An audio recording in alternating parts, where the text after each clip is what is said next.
Hello there. Welcome to CIS238. This is Professor Bob. So, welcome to class. Now, before we get started, a couple of things. I'm just getting in your last two assignments for Wireshark, and that's a fun program, isn't it? I have a lot of fun with Wireshark. A couple things about that, though. About Wireshark, number one is a few of you have been getting some problems with getting it to work with Windows 10 in specific modes. And so if you're having those issues with it, I got some resources and some things that we can try to get it working correctly in monitor mode. So if you're having an issue with it, let me know. One thing I want to point out, though, about Wireshark is remember when most of the tools that we use for doing what we do, for this class for cybersecurity, aren't really shrink-wrapped pieces of software that we install. And I guess what I'm trying to say is a lot of this stuff doesn't quite work out of the box completely like consumer shrink-wrapped software. A lot of it has to be kind of tweaked or configured, and you might have to have some knowledge about what you're running underneath. And really what we're doing, what Wireshark does, is it's software that sits on top of your network card. And it's basically an API into your network card to look at your network connections and all the stuff that that Wireshark does. Now, all network cards are different. Well, not all, but they are different. There's different operating systems. There's different pieces of hardware. There's certain things that might be available over one network card over the next. So Wireshark tends to need to be configured a lot. So keep that in mind. It's not really like download, I don't know, what am I thinking? Like shareware. Like sometimes you got to download something, like if you're a hobbyist, like Linux or something, and you download an open distribution and then you got to tweak it, or like Puppet or Chef if you're used to like those pieces of open source software. But remember that Wireshark is not, something that you just download, you set it and forget it. It's always going to have to be tweaked. And think about the nature of what you're doing. I mean, it's not something that is really, I guess a consumer piece of software. So please keep that in mind. So what I'll do is if you're having a problem getting it to work in monitor mode, especially in Windows 10, there's a few settings that we could work with, and I got some resources that I could send to you, some reading and some things that you can try.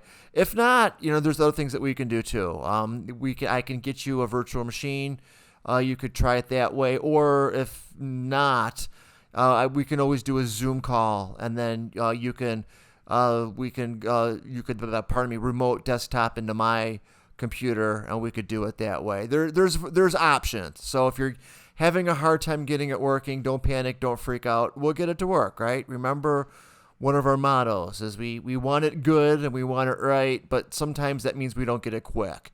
So that's why I'm lenient with deadlines, because I'm more concerned about learning something and more concerned about getting things to work as they should and us getting something out of it rather than, getting it done at a specific point of time. But then on the other hand, we can't wait to the last minute either. But you guys know how I feel about that.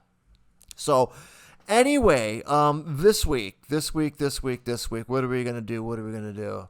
Oh, yeah, this week we're going to go into more of, go back in the internet a little bit and get out of Wireshark and go over like IP tracing. We're going to talk about IP addresses. We're going to talk about how we can use DNS to resolve URLs with IP addresses.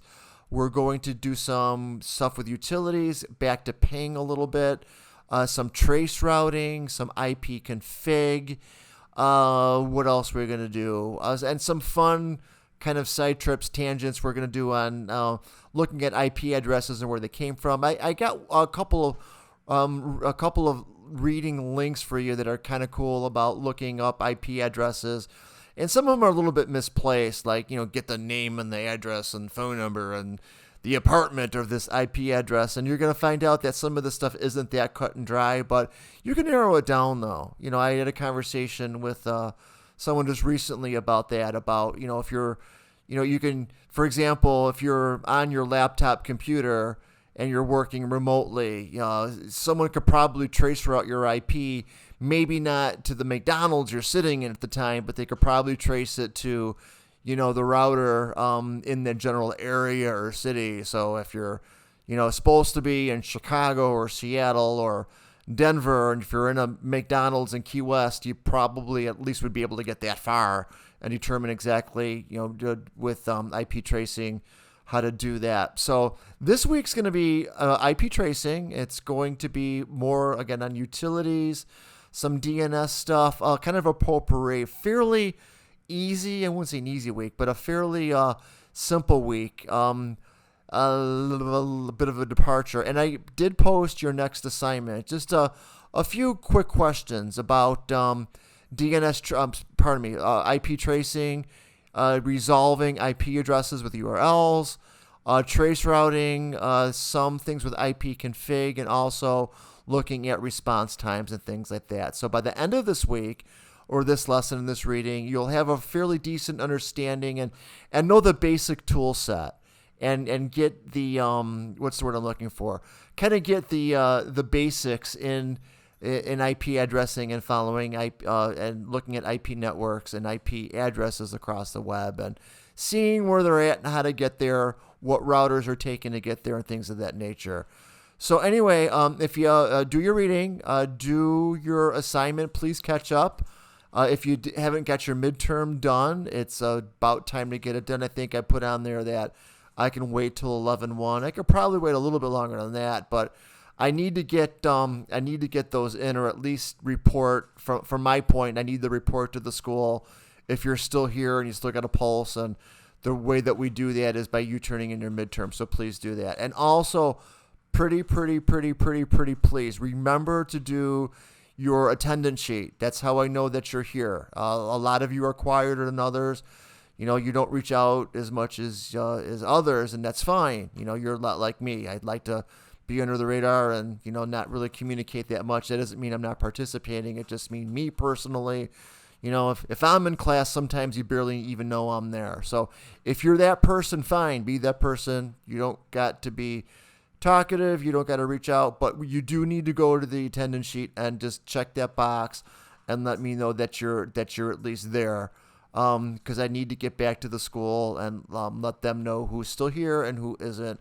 And I really don't want to be intrusive. Like I said, if I call you guys, I call in peace. I'm just making sure that everything's all right. Anyway, I rambled enough. So that is it. Do your viewing. Please look at the assignment, a fairly simple one. If you have any questions, please reach out to me.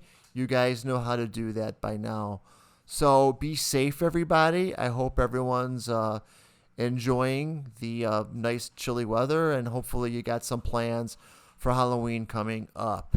All right, thank you for making it this far. Thank you for listening, and I bid you all a very well rest of the day. Thank you.